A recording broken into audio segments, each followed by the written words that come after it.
O artigo 192, ele restringia as taxas de juros do Brasil a 12%. O Congresso Nacional tirou esse artigo da Constituição. É inacreditável, são inimigos infiltrados dentro do Brasil. Nós precisamos entender isso. Quando o Fernando Henrique assumiu o governo na era do Itamar Franco, a dívida interna do Brasil, era de 30 bilhões de reais. Quando o Fernando Henrique saiu do ministro, foi presidente, a dívida era de 60 bi de reais. No final do governo Fernando Henrique, ela chegou a 687 bilhões de reais. E no final da era Lula, quase 1,6 trilhão de reais. Tá? Então, a dívida interna saiu de 30 bilhões de reais a 1,6 trilhão de reais. E com isso nós chegamos ao ano de 2015, com uma dívida interna, depois da era Dilma, de 4 trilhões de reais, quase lá, e uma dívida externa, que era de 220 bilhões no início do governo Lula, agora chega a 545 bilhões de dólares. Mais do que duplicou na era PT. E ele ainda diz que pagou a dívida. Vocês lembram disso? Ele foi a público dizendo que pagou a dívida. Isso é um absurdo, é uma grande mentira. E teve gente com curso universitário, até mestrado, doutorado, que acreditou nessa balela. De quanto era a dívida com o FMI? 15 bilhões de reais. Ele pagou a dívida, mas emitiu o título, transformou isso em título da dívida externa, a 16% ao ano, e elevou a dívida externa para 4 trilhões de reais. É isso que está acontecendo no Brasil. Aí, em 2003, nós fizemos uma campanha no Rio de Janeiro, em 2003, no governo Lula, e já estávamos acusando esses crimes contra a nação brasileira. E a sangria era de 250 bilhões na época. Hoje é de 1 trilhão de reais. É o que se perde de receita anualmente com o serviço da dívida no país. 1 trilhão de reais. O que daria para fazer com esse dinheiro, meu Deus? O FHC, em 8 anos de governo, pagou 2 trilhões de reais de juros de serviço da dívida. 2 trilhões. E lá no início do governo dele, toda a dívida interna era de 60 bilhões. E ele já pagou 2 trilhões de reais de dívida. E na era Lula, em 8 anos, ele pagou 4 trilhões e 766 bilhões de reais. É inacreditável. No início do governo Lula, toda a dívida interna era de 687 bilhões de reais. Isso é um crime de lesa pátria. Não tem nada, as instituições não estão funcionando no Brasil. Outro dia eu estava assistindo um documentário, e nesse documentário tinha um helicóptero, um repórter dos Estados Unidos, sobrevoando Dubai, sobrevoando a cidade de Dubai, aquela coisa maravilhosa, aquela coisa linda. E o repórter perguntou ao sheik que estava no helicóptero de luxo, parecia um disco voador, quanto tem de dinheiro aí em Dubai? Quanto vocês gastaram para construir isso? Fala aqui para mim, fala aqui para mim. Ele balançou, mas falou, 300 bilhões de dólares. Gente, eles construíram toda Dubai, toda a estrutura, toda aquela beleza daquela cidade do futuro com 300 bilhões de dólares. Quanto a gente paga de juros do serviço da dívida agora, do serviço da dívida? 1 trilhão de reais. Quanto dá isso? Quanto dá isso? Pois é, mas quando era 2, na época desse documentário era 2 reais o dólar. Tá? Naquele tempo, quando que eu assisti esse documentário, dava para fazer 2 Dubais por ano no Brasil. E agora dá para fazer 1,3 Dubai todo ano no Brasil. Quem é rico aqui? Quem é o país rico? Me fala, então eu não aceito chamar o Brasil de país pobre ou atrasado. Eu não aceito isso. Isso é propaganda enganosa que foi inserida na cabeça das pessoas, inclusive de intelectuais, de acadêmicos, porque a mente dela, de grande parte da sociedade brasileira foi contaminada por uma psicologia derrotista, que é uma ficção. O Banco Central é público ainda, mas se comporta como se fosse privado. Ele não cumpre com as suas funções. Quais são as funções do Banco Central? Regular taxa de juros e emitir moedas para desenvolver o desenvolvimento do Brasil. Ele faz o contrário. Ele aumenta a taxa de juros, enxuga a economia, limitando o volume de moeda circulante no país a 5%. Ou seja, a moeda que circula no país representa apenas 5% do PIB. Meu amigo, em qualquer país avançado, economicamente um pouco menos apertado, arrochado pelo sistema, é 40%, é 35% ou 40% o montante de moeda circulante no país. E a doutora Fatorelli, ela fala isso aqui também nesse livro. E como é que ele faz isso, doutor Ribas? Como é que ele faz isso, patriotas? Como o Banco Central faz isso? Ele vai lá no caixa do banco, tem aquela dinheirama dos juros, dos 400% de juros que ele recuperou, que ele recolheu da população, das empresas que pagam juro absurdo, juros do governo, ele está com aquele montão de dinheiro. O governo federal fala, não joga na economia, porque isso vai causar inflação. Não joga na economia, ele recolhe esse dinheiro todo do caixa do banco e não deixa o banco emprestar. E emite títulos para o banco. A doutora Fatorelli identificou de 12 a 14 maneiras diferentes de se extorquir o orçamento federal pelo sistema financeiro nacional e internacional. Se você tivesse uma dívida com o banco e você pudesse de forma unilateral decidir a taxa de juros, quanto você vai pagar para o banco?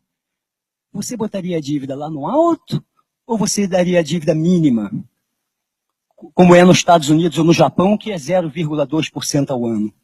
O governo federal, gente, o Banco Central, com uma política econômica e financeira suicida, ele decide de forma unilateral, porque ele tem o poder, ele tem o monopólio financeiro no país, que o Banco Central ainda é público no país, ele decide pagar juros estratosféricos. Isso é crime de traição à pátria, meu general, meu coronel, comandante do exército, por favor, salve o povo brasileiro, salve os 50 mil brasileiros que estão morrendo todo ano em nosso país, salve os idosos que estão na porta dos hospitais, salve as nossas crianças, salve a pátria, meus militares, porque o povo está fazendo o que pode.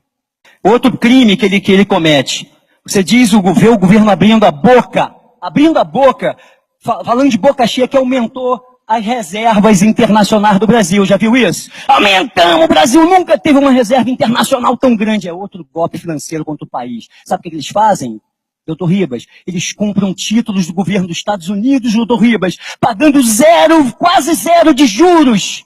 E emite título da dívida interna, pagando 16% de juros, 16,5% de juros.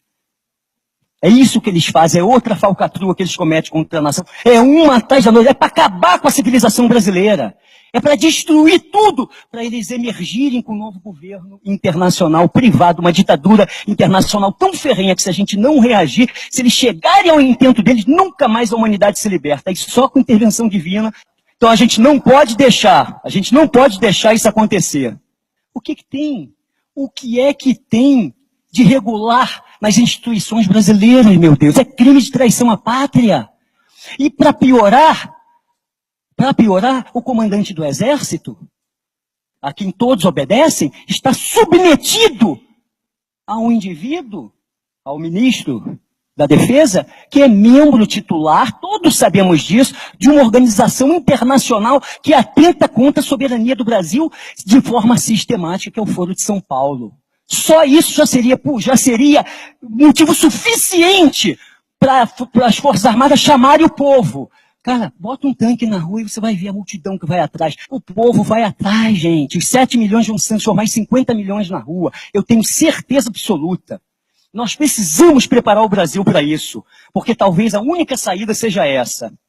É constitucional que se faça uma auditoria completa da dívida interna e externa. Está lá na Constituição de 88, foi uma coisa boa que eles botaram lá.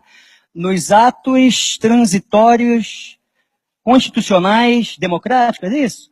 Número 26. Então, pessoal, está lá na Constituição do Brasil para eles fazerem auditoria da dívida, mas eles não fazem, cara. Eles não fazem auditoria, não fazem. É inacreditável. A única coisa boa que tem na Constituição de 88, eles não cumprem. Tá? E